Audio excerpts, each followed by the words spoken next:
হইলে তোর লাভ। আমরা জানতে চাইলাম আল্লাহ আমাদেরকে না খাওয়াইয়া আমাদের কি লাভ? আমরা খাইলে তো আরাম, আমাদেরকে কষ্ট দিলে তোমার কি আরাম? আল্লাহ কয় আমার জন্য না রে বান্দা, রোজা ফরজ করে দিলাম একটা উদ্দেশ্য আছে আমার, লাআল্লাকুম তাত্তাকুন, যেন তোমাদের অন্তরে আল্লাহর ভয় পয়দা হয়। তা আল্লাহর ভয় পয়দা হলে কি হবে? কয় দেখো দেখো কি হয়। আবার আল্লাহ তাবারক ওয়া তাআলার ভয় রোজার কারণে আসলেও পয়দা হয়।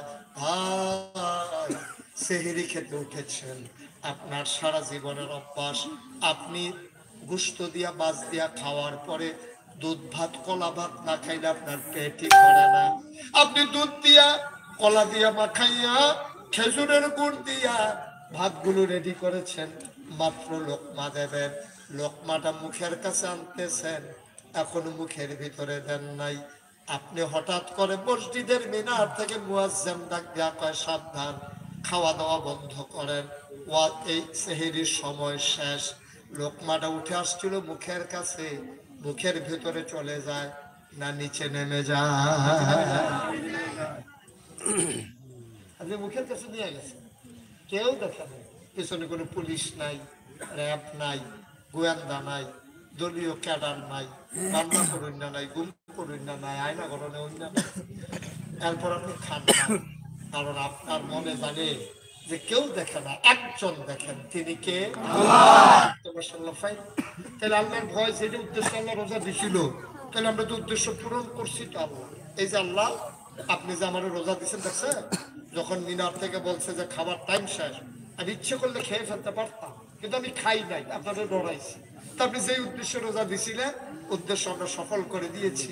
তাইলে আপনার নবী বলেছে মান সামা রমাদানা ঈমানান ওয়া ইহতিসাবান গুফিরা লাহু মা তাকাদ্দামা মিন যামবি, যে ব্যক্তি ঈমান ইহতিসাবের সাথে রোজা রাখবে আল্লাহ তার জীবনের গুনাহ মাফ করে দেবেন, জান্নাতের বাসিন্দা বানিয়ে দেবেন। তাইলে আল্লাহ আপনি গুনাহ মাফ করতে আমরা ভয় পাইছি তো? আল্লাহকে ভয় পাইছো? জি আল্লাহ, সেহরির সময় আমার সারা জীবনের অভ্যাস দুধ ভাত কলা দিয়া খাওয়া, কিন্তু আমি খাই নাই তো আল্লাহ। আপনি দেখছেন না আল্লাহ, আপনি তো সব দেখেন, আমি কিন্তু খাই নাই। কার কি কি করছো?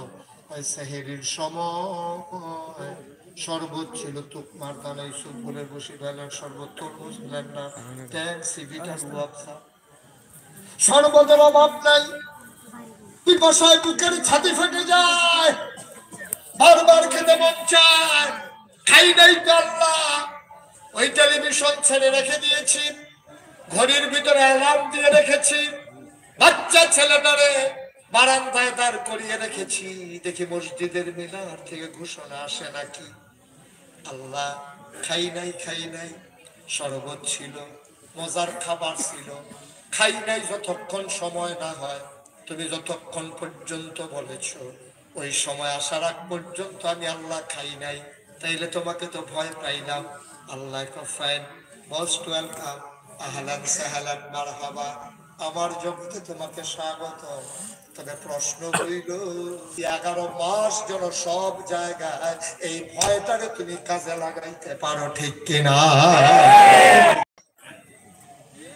ট্রেনিং পিরিয়ডে তুমি পাস করেছো, ওকে ফাইন, অবশ্যই তুমি পাস করেছো।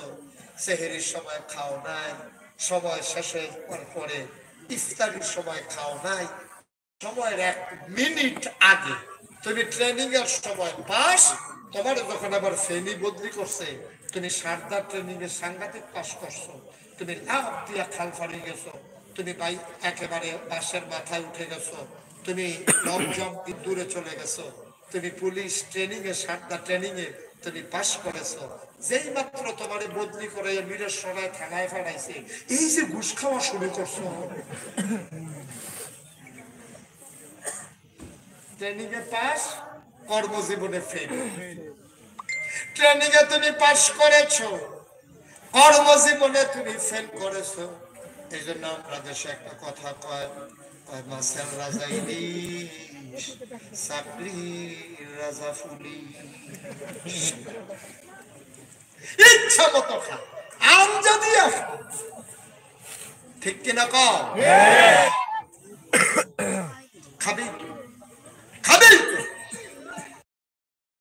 চাইতে দুষ দেখে বেশি উদয় যারা পুলিশকে অন্যায় ভাবে ব্যবহার করেছে, ঠিক